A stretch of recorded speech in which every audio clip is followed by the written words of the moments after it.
मागच्या लेक्चरमध्ये आपण भारतातील न्यायमंडळाची पूर्ण व्यवस्था पाहिली. सर्वोच्च न्यायालय, उच्च न्यायालय, कोणत्या राज्यासाठी कोणतं उच्च न्यायालय आहे, कोणाचं कार्यक्षेत्र कुठे आहे. उच्च न्यायालयाच्या खालोखाल असतात ती जिल्हा न्यायालय. जिल्हा न्यायालयांच्या खाली त्याला सबऑर्डिनेट कोर्ट्स म्हणतात किंवा कनिष्ठ न्यायालय म्हणतात. अगदी खेड्याच्या पातळीपर्यंत पंचायत कोर्ट्स, मुन्सिफ कोर्ट्स, ही सगळी व्यवस्था आपण पाहिली. ती कायदेमंडळ किंवा कार्यकारी मंडळासारखी संघराज्याच्या पद्धतीवर आधारित नाही आहे, ती एकात्म आहे. संपूर्ण भारतासाठी एकच कोर्टांची व्यवस्था आहे, केंद्रीय कोर्टापासून ते म्हणजे सर्वोच्च न्यायालयापासून ते खेड्यातल्या कोर्टापर्यंत. अमेरिकेमध्ये दुहेरी न्यायव्यवस्था आहे, म्हणजे राज्यांसाठी वेगळे कोर्ट्स आणि केंद्राच्या न्यायासाठी किंवा केंद्राच्या कायद्यांसाठी वेगळे कोर्ट्स. भारतामध्ये तशी दुहेरी व्यवस्था नाही. त्याच्यानंतर भारतामध्ये एक ऑल इंडिया ज्युडिशियल सर्व्हिस सुरू करण्यात यावी अशी मागणी पण होत आहे, हे आपण पाहिलं.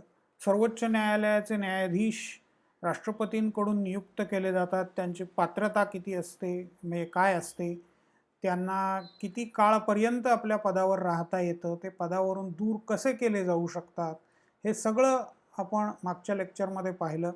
आपण एक सर्वोच्च न्यायालयाच्या इमारतीचा फोटो पाहिला होता, सर्वोच्च न्यायाधीशांचा फोटो आपण पाहिला. त्याच्यानंतर सर्वोच्च न्यायालयाच्या साईटवर जाऊन आजपर्यंतचे सगळे सर्वोच्च न्यायाधीश किंवा आत्ताचे जे असलेले 30 न्यायाधीश सर्वोच्च न्यायाधीशांसहित हे सगळ्यांची यादी, फोटो सगळं आपण पाहिलेलं होतं. आणि ई कोर्ट्स कसे चालतात, हल्ली कोर्टांची व्यवस्था सगळी ई गव्हर्नन्सच्या माध्यमातून कॅमेराच्या आधाराने किंवा व्हिडिओ कॉन्फरन्सिंगच्या आधाराने कशी चालते, हे सगळं आपण पाहिलं. आज आपल्याला सर्वोच्च न्यायालयाचं प्रारंभिक अधिकार क्षेत्र आणि रिट अधिकार क्षेत्र, तसंच न्यायालयीन ज्याला आपण सक्रियता म्हणतो, अशा तीन गोष्टी मुख्यतः पाहायच्या आहेत.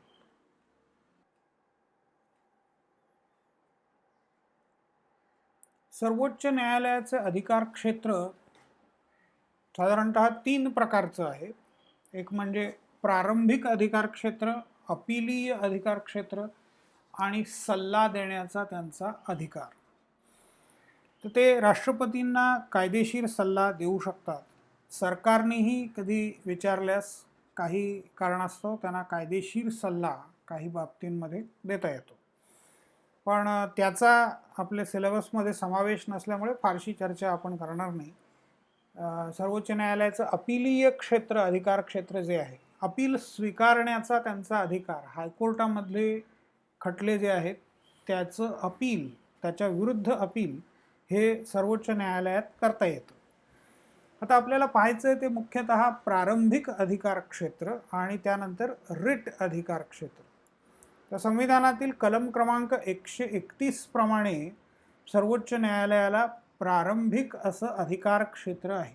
प्रारंभिक म्हणजे जे खटले केवळ सर्वोच्च न्यायालयातच चालवले जाऊ शकतात, जे खटले थेट पहिल्यांदा सर्वोच्च न्यायालयातच चालवले जातात, जिल्हा न्यायालय किंवा उच्च न्यायालय किंवा इतर कोणत्याही कोर्टामध्ये नाही.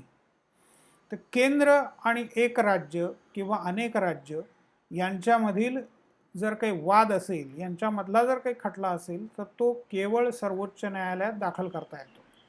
उदाहरणार्थ आत्ता केंद्र सरकार आणि पंजाब सरकार यांच्यामध्ये संघर्ष चालू आहे कृषी बिलांच्या आधाराने. म्हणजे केंद्र सरकारने एक कृषी बिल, फार्म बिल्स काही पास केलेली आहेत आणि पंजाब सरकारला ती नको आहे. तर त्यामुळे अशा परिस्थितीमध्ये पंजाब सरकार सर्वोच्च न्यायालयामध्ये केंद्र सरकारच्या विरुद्ध खटला भरू शकतं. की आता 2 किंवा अधिक राज्यांमध्ये संघर्ष आहे, तर महाराष्ट्र आणि कर्नाटक यांच्यामध्ये सीमेवरून संघर्ष आहे, किंवा कर्नाटक आणि आंध्र आणि तमिळनाडू यांच्यामध्ये पाणी वाटपावरून संघर्ष आहे, तर अशा संघर्षाच्या संदर्भात काही लवाद मंडळं असतील तर तिथे पहिल्यांदा जातील आणि तिथे जर निर्णय पटला नाही तर कोर्टामध्ये, सुप्रीम कोर्टामध्ये अर्ज करण्याचा अधिकार त्या राज्यांना आहे आणि हे खटले सुप्रीम कोर्टामध्येच चालवता येतात, इतर कुठल्याही कोर्टामध्ये नाही चालवता येत. आता 1962 पर्यंत म्हणजे 1950 मध्ये सर्वोच्च न्यायालयाची स्थापना झाली, घटना लागू झाली, तेव्हापासून 1962 पर्यंत असा कुठलाही खटला सर्वोच्च न्यायालयात आलेला नव्हता. म्हणजे तोपर्यंत संघर्ष नव्हते का? नाही, संघर्ष होते, पण तोपर्यंत संघर्ष राज्य आणि केंद्र शासनाच्या अंतर्गत तडजोडीने म्हणा, चर्चेने म्हणा सोडवले गेलेले होते. एक तर काँग्रेस सिस्टीम होती, म्हणजे केंद्रातही काँग्रेसचं सरकार आणि राज्यांमध्येही काँग्रेसचं सरकार, बहुतेक ठिकाणी अशीच स्थिती होती आणि केंद्रीय काँग्रेस नेत्यांचा प्रभाव दांडगा होता. त्याच्यामुळे ते आपल्या प्रादेशिक नेत्यांना समजावून सांगू शकत होते. त्यामुळे कोर्टात जाण्याचा प्रसंग साधारणपणे 62 सालापर्यंत आला नाही.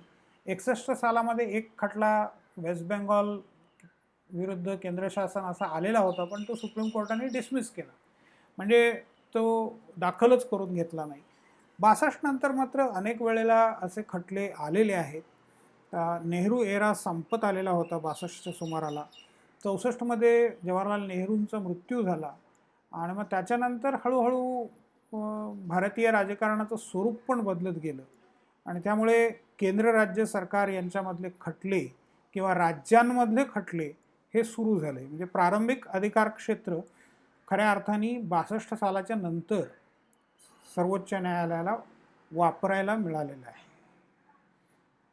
आता याच्यामध्ये एखाद्या नागरिकांनी जर केंद्र सरकार विरुद्ध किंवा राज्य सरकार विरुद्ध खटला भरलेला असेल तर तो मात्र प्रारंभिक अधिकार क्षेत्रामध्ये येत नाही. तो त्याला थेट म्हणजे खटल्याचं स्वरूप किंवा कायद्याचं स्वरूप ज्याप्रमाणे असेल त्याप्रमाणे जिल्हा न्यायालय किंवा अगदी प्राथमिक कोर्टामध्ये दाखल करावा लागतो. मग तिथून अपील करत करत तो सुप्रीम कोर्टामध्ये येऊ शकतो.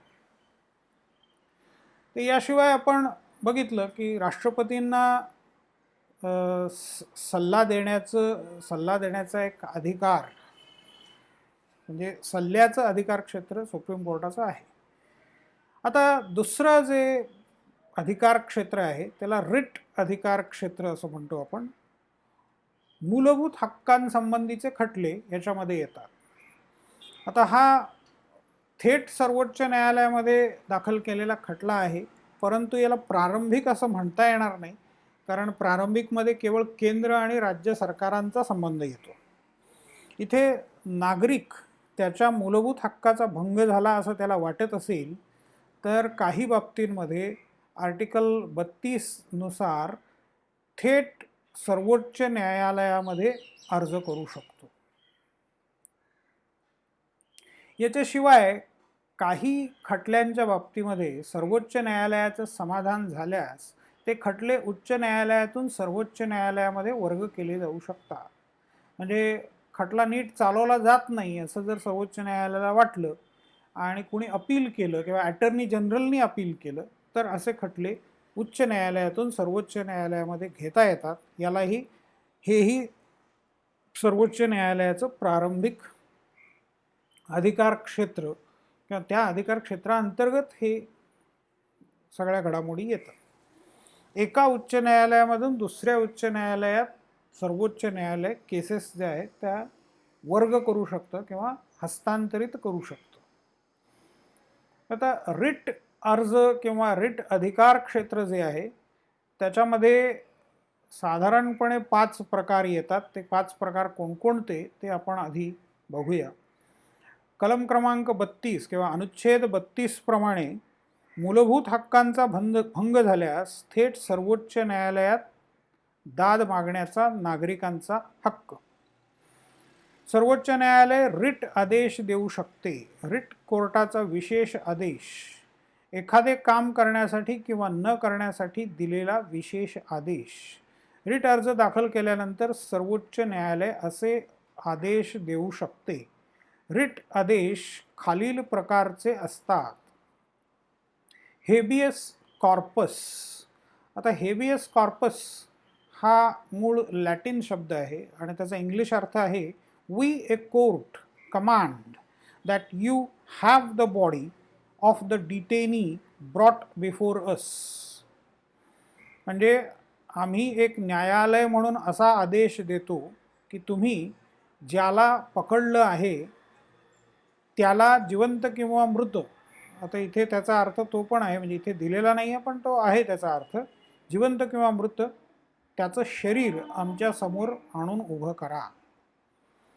म्हणजे एखाद्या बाबतीमध्ये असं होतं कधी कधी की पोलीस काही व्यक्तींना अटक करतात, तुरुंगात नेतात आणि मग त्याच्या नातेवाईकांना असं वाटतं की ही चुकीची अटक आहे, की बेकायदेशीर अटक आहे किंवा विशेष पोलिसांच्या कडे वॉरंट नाही आहे किंवा त्या व्यक्तीविरुद्ध पुरावा नाही आहे, तरी त्याला काही राजकीय कारणांसाठी म्हणा किंवा काही सुडाचं कारण असेल, वैयक्तिक कारणासाठी अटक केलेली आहे.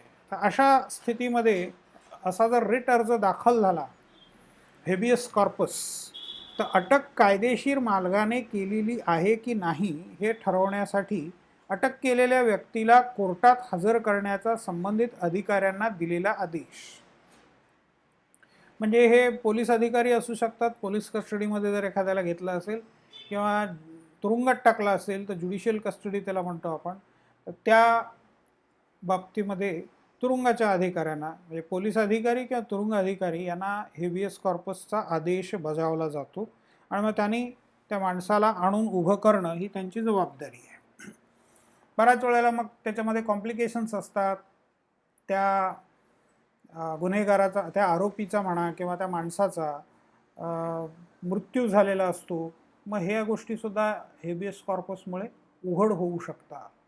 अन्यथा ती केस दडपली जाण्याची शक्यता दाट असते.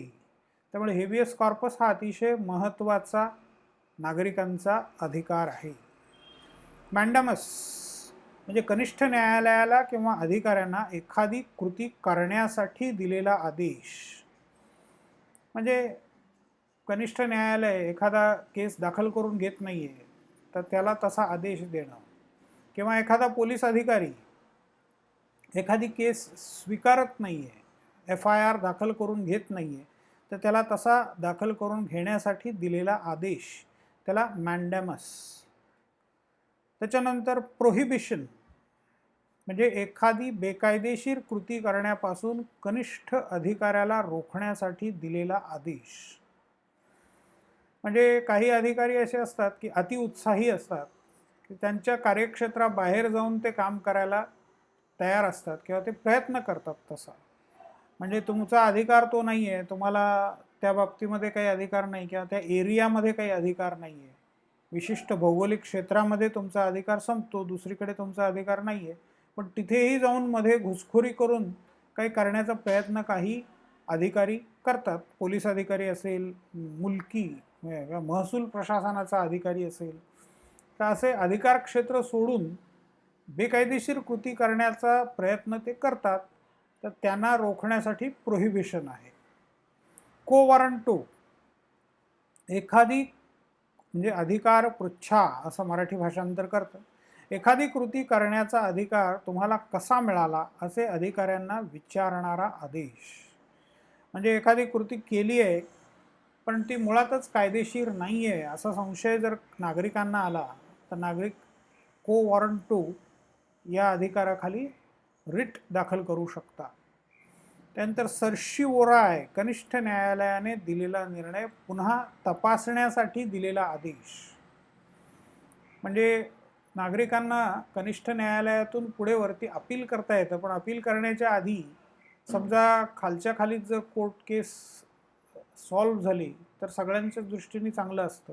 त्याच्यामुळे असा आदेश जिल्हा न्यायालयामध्ये समजा केस आहे तर हायकोर्टाकडून असा आदेश घेता येऊ शकतो की हा निर्णय झालेला आहे पण तो पुन्हा तपासून पहा कारण त्याच्यात काहीतरी गडबड वाटते.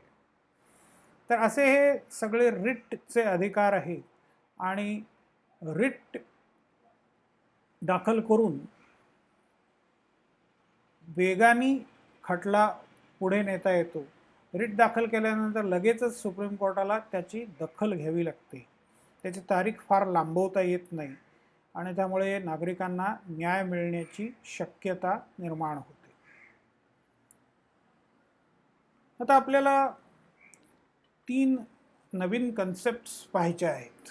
त्यापैकी पहिली आहे न्यायालयीन पुनर्विलोकन, ज्युडिशियल रिव्ह्यू. पुनर्विलोकन म्हणजे पुन्हा पाहणं, पुन्हा तपासून पाहणं. आता ही तरतूद जी आहे ती अमेरिकेच्या संविधानातून घेतलेली आहे. अमेरिकेमध्ये पहिल्यांदा 1803 मध्ये या प्रकारच्या अंमलबजावणीला सुरुवात झाली.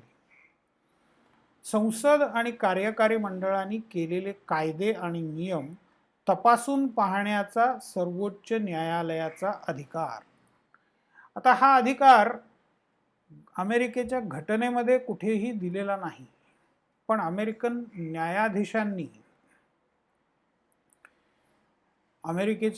न्यायाधीशांनी घटनेमध्ये जी तरतूद आहे की न्यायालय हे संविधानाचे संरक्षक असेल, गार्डियन ऑफ द कॉन्स्टिट्यूशन, या तरतुदीवरून मॅडिसन किंवा मार्बरी विरुद्ध मॅडिसन खटल्यामध्ये 1803 सालामध्ये हा निकाल दिला. त्यांनी तिथल्या संसदेचा किंवा तिथल्या कायदे मंडळाचा एक कायदा घटनाबाह्य ठरवला, याचा अर्थ तो रद्द केला. त्यावेळेला न्यायाधीश होते जॉन मार्शल. तर या जॉन मार्शलनी आपला निकाल दिला आणि त्याच्यामध्ये कोर्टाचा एक त्याच्यामध्ये कायदे मंडळाचा एक कायदा रद्द केला. आणि तो रद्द करण्याचा अधिकार आम्हाला कसा प्राप्त झाला, तर घटनेमध्ये आम्हाला घटनेचं संरक्षक म्हणून नेमलेलं आहे. मग घटनेच्या बाह्य तुम्ही काही करत असाल, घटनेच्या विरोधात जाऊन तुम्ही काही करत असाल, तर ते थांबवण्याचा अधिकार आम्हाला आपोआपच प्राप्त होतो. म्हणजे जसं लहान मुलांचं पालकत्व एखाद्याला दिलं की मग त्याच्या वतीने तो सगळा कारभार बघतो. मग मुलाला काय हवं, काय नको, मुलाच्या वाढीसाठी काय काय केलं पाहिजे, मुलाला धोका कुठे संभवतो, ते सगळे निर्णय घेण्याचा अधिकार मग त्या पालकांना जातो. तसं न्यायालय हे पालक आहे घटनेचं, घटनेने नोंदवल्याप्रमाणेच. आणि त्याच्यामुळे आपोआप पालकत्व प्राप्त झालं की मग घटनेचं संरक्षण करण्यासाठी काही निर्णय घ्यावे लागतात. त्याच्यामध्ये जर सरकारनी किंवा कायदे मंडळाने चुकीचा निर्णय घेतला असेल तर तो बदलण्याचा अधिकार प्राप्त होतो. त्यामुळे निर्णय तपासायचा आणि निर्णय रद्द करायचा किंवा त्याच्यामध्ये काही बदल करायचा, हे अधिकार, याला म्हणतात पॉवर ऑफ ज्युडिशियल रिव्ह्यू, न्यायालयीन पुनर्विलोकनाचा अधिकार. भारतीय न्यायाधीशांनी सुद्धा याचा बऱ्याच वेळेला वापर केलेला आहे आणि बऱ्याच वेळेला केंद्राने केलेले जे कायदे आहेत किंवा घटनेतली काही तत्व किंवा तरतुदी त्या रद्द केलेल्या दिसतात. आता या बाबतीमध्ये शहाबानो खटला तुम्हाला सांगता येईल, महत्त्वाचं उदाहरण म्हणून सांगता येईल. तर शहाबानो ही एक मुस्लिम महिला 57-58 वर्षाची. तर तिने अर्ज केला की मला घटस्फोटित स्त्री आहे मी आणि मला पोटगी मिळावी. मुस्लिम विवाह कायद्याप्रमाणे घटस्फोटित स्त्रीला कोणतीही पोटगी मिळत नाही. तर यांनी दावा असा केला की मी एक भारतीय स्त्री आहे आणि माझा धर्म कोणताही असला तरी घटनेचे सगळे नियम सगळ्यांना समानतेने लागू होतात, त्यामुळे मला हा अधिकार प्राप्त आहे समानता असल्यामुळे. बाकी स्त्रियांना जशी पोटगी मिळते तशी मला पण मिळाली पाहिजे. खालच्या कोर्टापासून सुप्रीम कोर्टापर्यंत हा खटला गेला. हायकोर्टापर्यंत बाईंच्या विरोधी निकाल लागला. सुप्रीम कोर्टाने मात्र त्यांच्या बाजूनी निकाल दिला आणि यांना पोटगी मिळाली पाहिजे. अर्थातच पोटगी संबंधाने जो मुस्लिम विवाह कायदा आहे त्यातला हा भाग त्याच्यामुळे बदलला गेला आणि सुप्रीम कोर्टाचा निर्णय हा कायद्यासमान मानला जातो. त्याला कोर्ट ऑफ रेकॉर्ड किंवा तो म्हणजे कायदाच आहे असं मान्य केलं जातं. न्यायालयाने दिलेले निर्णय हे कायद्याप्रमाणे गृहीत धरले जातात. तर शहाबानो खटल्यामुळे हा कायदा या प्रकारे बदलला गेला. त्याच्याविषयी न्यायालयाची सक्रियता आपण जेव्हा बघूया त्यावेळेला आणखीन काही चर्चा आपण करू. त्या दरम्यान म्हणजे न्यायालयीन सक्रियता पाहण्याच्या आधी आपल्याला पाहायचं आहे ते जनहित याचिका, पब्लिक इंटरेस्ट लिटिगेशन असं त्याला म्हणतात. पब्लिक इंटरेस्ट लिटिगेशन किंवा जनहित याचिका म्हणजे जनतेच्या हितार्थ न्यायालयामध्ये दाखल केलेला अर्ज. मग तो कोणी करायचा? साधारणपणे कुठल्याही खटल्यामध्ये तुम्ही पहा दोन पक्ष असतात, एक फिर्यादी पक्ष आणि एक आरोपी पक्ष. फिर्याद करणारा म्हणजे अर्ज दाखल करणारा पक्ष आणि ज्याच्यावर किंवा ज्याच्या विरोधात अर्ज दाखल केलाय तो आरोपी होतो, किंवा वादी आणि प्रतिवादी असे पण होतात. जो अर्ज दाखल करतो तो वादी आणि ज्याच्या विरुद्ध अर्ज दाखल केलाय तो प्रतिवादी. म्हणजे दोघंही खटल्याशी कुठल्या ना कुठल्या प्रकारे संबंधित असतात. दोघांशी संबंधित काहीतरी घडलेलं आहे, म्हणजे एखादा गुन्हा आहे, एखादा ॲक्सिडेंट आहे, किंवा एखादा जमीन वाटपाचा प्रश्न असेल, कुटुंबाच्या संपत्तीच्या वाटपाचा प्रश्न असेल, तर हा संबंधित पक्ष असल्यामुळे ते अर्ज करतात.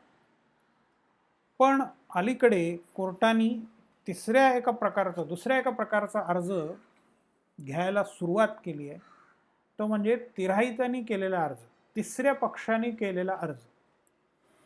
म्हणजे उदाहरणार्थ एखादी वस्ती आहे, त्या वस्तीमध्ये झोपडपट्टी आहे, तर त्या वस्तीमध्ये कचरा व्यवस्थित उचलला जात नाही, तर त्याच्यामुळे कचऱ्याचं सगळीकडे असं राज्य कचऱ्याचं पसरलेलं आहे, कचरा सगळीकडे पसरला आहे, दुर्गंधी आहे. मग त्याच्यामुळे रोगराई हळूहळू पसरायला लागली आहे आणि त्याच्यातून माणसं दगावायला लागली आहे. लाखांच्या आसपास वस्ती आहे, त्याच्यामुळे प्रचंड गोंधळ तिथे व्हायला लागलेला आहे. मग अशा परिस्थितीमध्ये एखादी व्यक्ती जी त्या वस्तीमध्ये नेहमी जाते किंवा तिथे त्यांचं काहीतरी स्वयंसेवी संस्थेमार्फत काम चालू आहे, तर त्यांना बारकावे त्यातले माहिती आहे, तर ते कोर्टामध्ये महानगरपालिकेच्या विरुद्ध किंवा जे काही संबंधित ऑथॉरिटी असेल त्यांच्या विरुद्ध जनहित याचिका दाखल करू शकतात. आता ही व्यक्ती स्वतः त्या वस्तीमध्ये राहत नाही आहे, ती कुठेतरी चांगल्या वस्तीमध्ये राहते की जिथे सगळी स्वच्छता आहे, व्यवस्थित आहे, तिला या वस्तीचा कोणताही धोका त्या व्यक्तीला नाही आहे. तरीसुद्धा ती व्यक्ती त्या वस्तीमधल्या लोकांच्या वतीने अर्ज करू शकते आणि त्याला म्हणतात जनहित याचिका. तर ही जनहित याचिका, पब्लिक इंटरेस्ट लिटिगेशन, हेही भारतामध्ये गेल्या 25-30 वर्षामध्ये अधिक वेगाने सगळं आलेलं दिसतं किंवा झालेलं दिसतं आणि याच्यामुळे सुद्धा न्यायालयाची प्रक्रिया सुदृढ झालेली किंवा आणखीन चांगली झालेली दिसते. आता शेवटचा मुद्दा आपल्याला पाहायचा आहे ते म्हणजे न्यायालयीन सक्रियता. सहसा न्यायालयाची कार्यपद्धती कशी असते ते पहा. त्याला पोस्टमॉर्टम एक्झामिनेशन असं म्हणतात. म्हणजे एखादी घटना घडून गेल्यानंतर, पोस्टमॉर्टम म्हणजे मृत्यूनंतर. पोस्टमॉर्टम हे पुन्हा लॅटिन ग्रीक असे शब्द आहेत. पोस्टमॉर्टम एक्झामिनेशन आपल्याला माहिती आहे. पोस्टमॉर्टम कधी करतात तर एखाद्या डेड बॉडीचं पोस्टमॉर्टम करतात.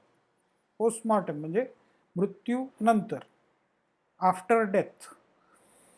तसं न्यायालयांची कार्यपद्धती काय की एखादी घटना घडून गेल्यानंतर न्यायालय त्याच्यामध्ये येतं, आपोआप येत नाही. जर दोन्हीपैकी एकाने खटला भरला तर, म्हणजे ॲक्सिडेंट झाला आहे, दोन्ही पक्षांनी ठरवलं की आपण कोर्टात जायचं नाही किंवा पोलिसात जायचं नाही, तर तो त्यांचा निर्णय असू शकतो. हां, समजा ते पोलीसमध्ये गेले तर मग सरकारच्या वतीने तरी खटला भरला जाईल किंवा त्या व्यक्तीच्या वतीने पण खटला भरला जाऊ शकतो. दोन भावांच्या मध्ये जमिनीवरून वाद आहे, तर दोघांपैकी जोपर्यंत कोणी एक कोर्टामध्ये जात नाही तोपर्यंत कोर्ट त्या वादामध्ये दखल देऊ शकत नाही. दोघं असं पण ठरवू शकतात की आपल्या नातेवाईकांच्या मध्यस्थीने आपण आपला वाद मिटवू. आणि कायद्याची आपल्याला जरूरत नाही आहे, आपल्या पद्धतीने आपण वाटप करू आणि शांत राहू, असं ते ठरवू शकतात. त्यामुळे न्यायालय अशा बाबतीमध्ये हस्तक्षेप करू शकत नाही. तर न्यायालय नॉर्मली हस्तक्षेप केव्हा करतं? घटना घडून गेल्यानंतर आणि न्यायालयामध्ये अर्ज आल्यानंतर. पण न्यायालयीन सक्रियता, आता काय काय वेळेला न्यायालय त्यांनाही कान डोळे सगळं आहे, तेही बघत असतात, त्यांनाही ऐकू येत असतं, त्यांनाही माहिती मिळत असते, समाजात काय चाललंय, त्याचं सरकारचं काय चाललंय याच्या संबंधी त्यांना पण माहिती मिळत असते. त्याच्या आधारावरती न्यायालय स्वतःहून कधी खटले भरतात. न्यायाधीश हे सुद्धा अतिशय सेन्सिटिव्ह असतात, त्याच्यामुळे त्यांना काहीतरी आपलं योगदान असावं असं वाटतं, आपणही काहीतरी योग्य किंवा परिस्थिती बदलण्याच्या दृष्टीने काहीतरी करावं असं काही जणांना वाटत राहतं. आता एक उदाहरण असं सांगितलं जातं की एका वृद्ध महिलेनी वर्तमानपत्रामध्ये जे वाचकांची पत्र असतात त्याच्यामध्ये एक पत्र लिहिलं की मी रिटायर झाले, बरीच वर्ष झाली, 5-6 वर्ष होऊन गेली, पण माझ्या पेन्शनचं काम अजून झालेलं नाही आहे. पेन्शन, ग्रॅच्युटी, प्रॉव्हिडंट फंड कुठलीच रक्कम मला मिळालेली नाही आहे. आजपर्यंत कसाबसा माझा उदरनिर्वाह चालू आहे, तो कसाबसा मी अजूनही पुढे चालू ठेवेन, काही नातेवाईकांच्या आधाराने, काही प्रमाणात कर्ज घेऊन, परंतु हे असं किती वेळ चालणार आणि माझ्या हक्काचा माझा जो पैसा आहे तो मला मिळत नाही. आता हे वाचकांचं पत्र एका न्यायाधीशाने वाचलं. न्यायाधीशाने त्याच्या संबंधाने जे काही अधिक माहिती हवी होती ती गोळा केली त्या बाईंकडून, आणि ज्या खात्यामध्ये त्या बाई नोकरी करत होत्या त्या खात्याला एक नोटीस पाठवली की तुम्ही या बाईंची केस पुढे का नेलेली नाही आहे किंवा यांना इतकी वर्ष झालं पेन्शन का मिळालेली नाही, याचे कारणं द्यावीत आणि मग पुढील कारवाईला तयार राहावं. ते कोर्टाचे आदेश आल्याबरोबर सगळी सूत्र हल्ली आणि भराभर त्या बाईचं काम झालं, पेन्शन तिला मिळायला लागली आणि न्यायालयामध्ये त्यांनी अहवाल सादर केला की न्यायालयाने अशी अशी नोटीस बजावलेली होती, त्याच्याप्रमाणे आम्ही ती केस शोधली आणि त्याच्यामधले अडथळे दूर केले आणि त्या बाईंना पेन्शन लागू झालेली आहे. तर याला म्हणतात न्यायालयाची किंवा न्यायालयीन सक्रियता. हे न्यायालय ॲक्टिव्ह व्हायला लागलेलं तुम्हाला दिसतं. ज्युडिशियल ॲक्टिव्हिझम म्हणजे ज्युडिशियरी जसं एखादी स्वयंसेवी संस्था काम करेल तसं काम करायला लागलेली आहे. जसं मेधा पाटकरांना वाटतं म्हणून त्यांनी आदिवासींसाठी काम केलं नर्मदा बचाव आंदोलनाच्या माध्यमातून, किंवा बाबा आमटेंना काहीतरी एक तळमळ वाटते म्हणून त्यांनी आनंदवन आणि त्यांच्या मुलांनी बाकीच्या हेमलकसा वगैरे प्रोजेक्ट्स आहेत त्या माध्यमातून तिथले प्राणी, तिथले आदिवासी, महारोगी यांच्यासाठी मोठं कार्य केलं. त्याला ॲक्टिव्हिझम असं म्हणतो आपण. तर तसंच ॲक्टिव्हिझम किंवा कृतिशीलता किंवा सक्रियता न्यायाधीश पण दाखवायला लागलेले आहे. राजस्थानमधला एक खटला आहे, विशाखा नावाची एक व्हॉलंटरी ऑर्गनायझेशन, त्यांच्या आणि राजस्थान सरकारच्या मधला हा खटला होता आणि त्याच्यामध्ये एका स्त्रीवरती कामाच्या ठिकाणी होत असलेला तिचा लैंगिक छळ असा त्या खटल्याचा संदर्भ होता. तर विशाखा केस असं त्याला म्हणतात आणि त्याला आधारूनच विशाखा गाईडलाईन्स अशा सर्वोच्च न्यायालयाने डिक्लेअर केल्या. म्हणजे ज्या वेळेला तो विशाखा खटला त्याचा निकाल दिला त्याच्यानंतर या गाईडलाईन्स प्रसिद्ध करण्यात आल्या की ह्या खटल्यामध्ये त्या बाईंना जसा कामाच्या ठिकाणचा लैंगिक छळ अनुभवाला आला, लैंगिक छळ याचा अर्थ पुरुष कर्मचाऱ्यांनी स्त्रीवरती शारीरिक अत्याचार करणं, काहीतरी अपेक्षा ठेवणं, म्हणजे तुम्हाला बढती हवी असेल तर तुम्ही या गोष्टी करा आमच्यासाठी आणि मगच तुम्हाला बढती मिळेल. म्हणजे एक स्त्री म्हणून त्या कर्मचाऱ्याचं शोषण होतं. काहीतरी टीका टिप्पणी करत राहणं, कपड्यांवरून टीका टिप्पणी करणं किंवा छेडछाड ज्याला म्हणतो आपण ते करत राहणं, फिजिकल ॲब्यूज म्हणजे नको तिथे नको तसा हात लावणं किंवा कोणत्याही प्रकारचा त्याला लैंगिक छळ असं म्हटलं जातं. असा कर्मचाऱ्यांना, स्त्री कर्मचाऱ्यांना कामाच्या ठिकाणी याचा अनुभव बराच येतो. तर या संदर्भात त्यांनी गाईडलाईन्स दिलेल्या आहेत की ऑफिसमध्ये एक असं छोटीशी समिती स्थापन करण्यात यावी की ज्याच्यामध्ये काही स्त्रियांचा पण समावेश असेल. कर्मचाऱ्याला, एखाद्या स्त्री कर्मचाऱ्याला जर असं काही असं अनुभव आला आणि असा काही छळ होतोय असं जाणवलं तर त्यांनी त्या समितीकडे आपला अर्ज द्यावा. समितीने लगेच जी काय परिस्थिती आहे ती तपासून निर्णय द्यावा आणि तिथे जर काही समाधान नाही झालं तर मग कोर्टामध्ये किंवा पोलिसांच्याकडे तक्रार करायला सुद्धा त्या समितीने त्या स्त्री कर्मचाऱ्याला मदत केली पाहिजे. मग स्त्री कर्मचाऱ्यांसाठी आणखीनही बरेच सुरक्षेचे उपाय किंवा मग त्याला आरोपी जर एखादा त्याचा गुन्हा सिद्ध झाला तर त्याच्यावरती काय काय कारवाई करावी ह्या सगळ्या गोष्टी या विशाखा गाईडलाईन्समध्ये आलेल्या दिसतं. म्हणजे जे सरकारने करायला हवे होते ते नियम सुप्रीम कोर्टाने स्वतःहून दिलेले आहेत. त्याप्रमाणे आता भारतभर तुम्हाला प्रत्येक ठिकाणी या लैंगिक छळाच्या विरोधात समित्या स्थापन झालेल्या दिसतात. अगदी प्रत्येक कॉलेज आणि शाळेमध्ये अशा प्रकारच्या समित्या आहेत. आपल्या कॉलेजमध्ये सुद्धा अशी समिती स्थापन केलेली आहे. त्याचा बोर्ड तुम्ही कॉलेजमध्ये परत कधी गेलात तर तुम्ही बघू शकता.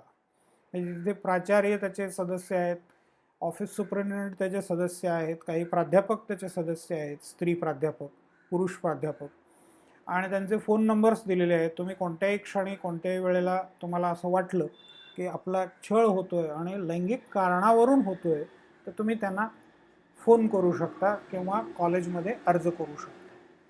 तर हे सगळं घडलं हे विशाखा गाईडलाईन्समुळे घडलेलं आहे. म्हणजे सर्वोच्च न्यायालयाने दाखवलेल्या कृतिशीलतेमुळे हे घडलेलं दिसतं. आरक्षणासंदर्भात वेगवेगळ्या राज्यांमध्ये वेगवेगळे खटले भरले गेलेले आहेत आणि तिथे पण जे निर्णय सरकारने घ्यायला हवे आहेत ते कोर्ट घेताना दिसतं आहे. म्हणजे कोणत्या जातीचा समावेश कुठे करावा सरकारने सुद्धा हे निर्णय कोर्टावरती सोडून दिलेले आहेत. त्यामुळे कोर्ट त्याच्या बाबतीमध्ये निर्णय घेताना दिसतं. म्हणजे तिथे पण तुम्हाला सक्रियता दिसून येते. शहाबानो खटल्याचा मी मगाशी उल्लेख केला. त्या शहाबानो खटल्याप्रमाणे त्या स्त्रीला, मुस्लिम स्त्रीला पोटगी मिळावी असा बदल कायद्यामध्ये करायला सुप्रीम कोर्टाने भाग पाडलं. पण अर्थात नंतर मग तो सुप्रीम कोर्टाचा निर्णय रद्दबातल ठरवण्यात आला. म्हणजे भारताचं राजकारण फिरवणारा तो खटला होता. पण तिथे सुद्धा तुम्हाला न्यायालयाची सक्रियता दिसून येते. थोडक्यात सक्रियता म्हणजे काय, जे काम सरकारला म्हणजे कार्यकारी मंडळाला करायला हवं ते त्यांनी वेळेवर केलं नाही, त्याच्यामुळे लोकांचा असंतोष आणि मग न्यायालय पुढाकार घेतं आणि काही निर्णय घेऊन टाकतं. याला म्हणतात न्यायालयाची सक्रियता. तर इथे आपण न्यायालय किंवा न्यायव्यवस्था हा आपला चॅप्टर पूर्ण केला. आता शेवटचा एक चॅप्टर राहिला आहे की ज्याच्यामध्ये राष्ट्रपती, पंतप्रधान आणि स्थानिक स्वराज्य संस्था यांचा विचार आपल्याला करायचा आहे. तर दिवाळीच्या सुट्टीच्या पूर्वी आपण तेही पूर्ण करणारच आहोत.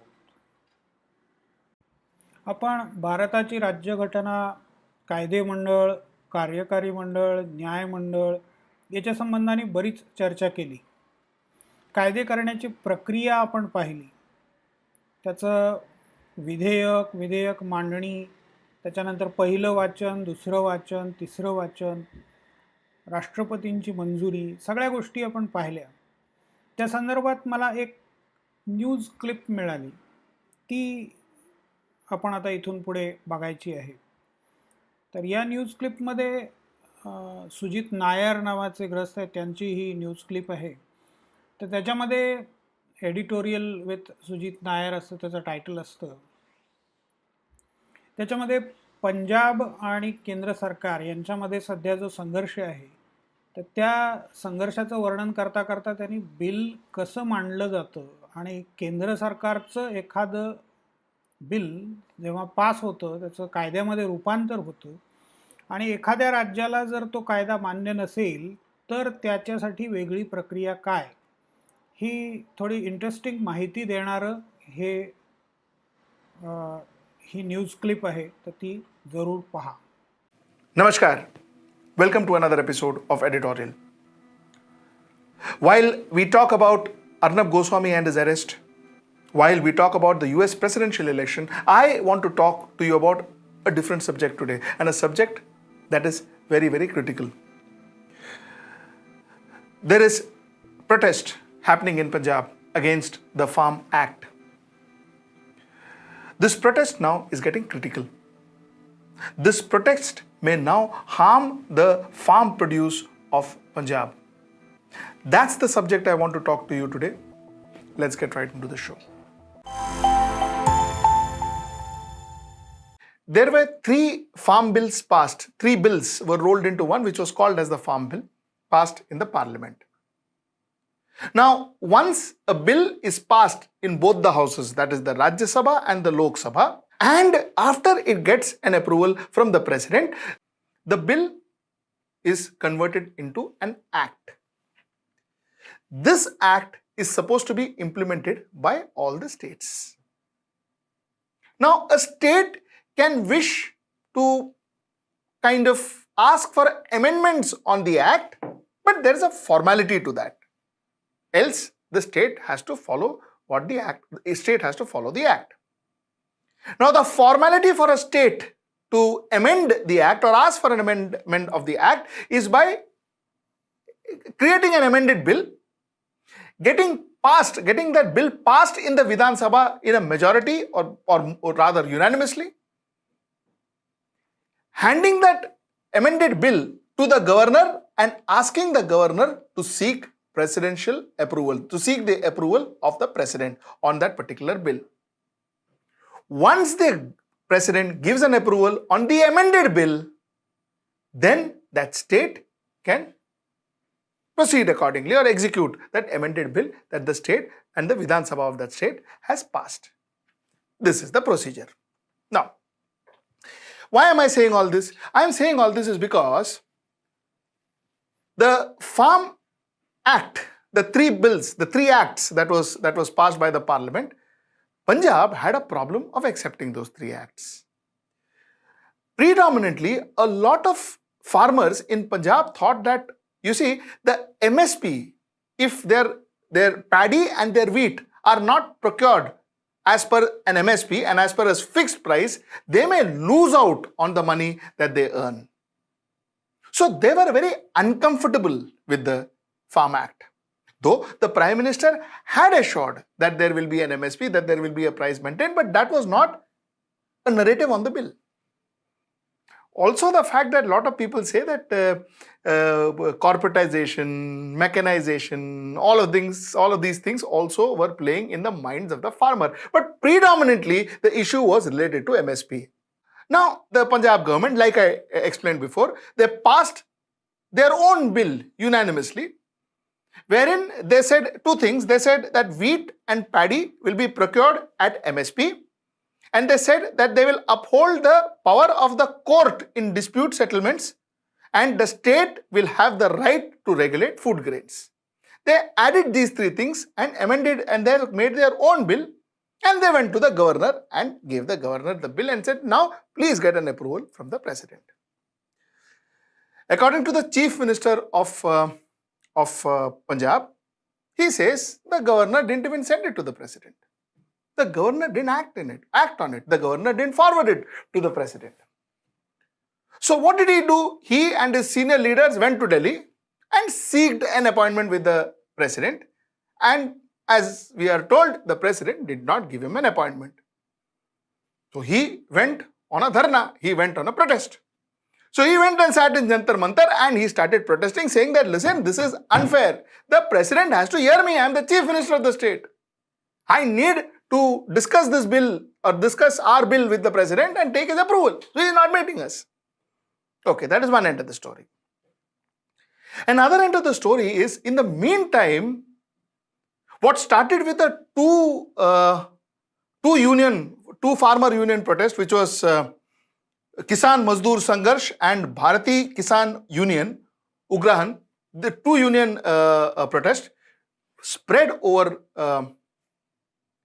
Punjab and became a 30 farmer union protest. Almost every farmer union in Punjab was protesting against this act.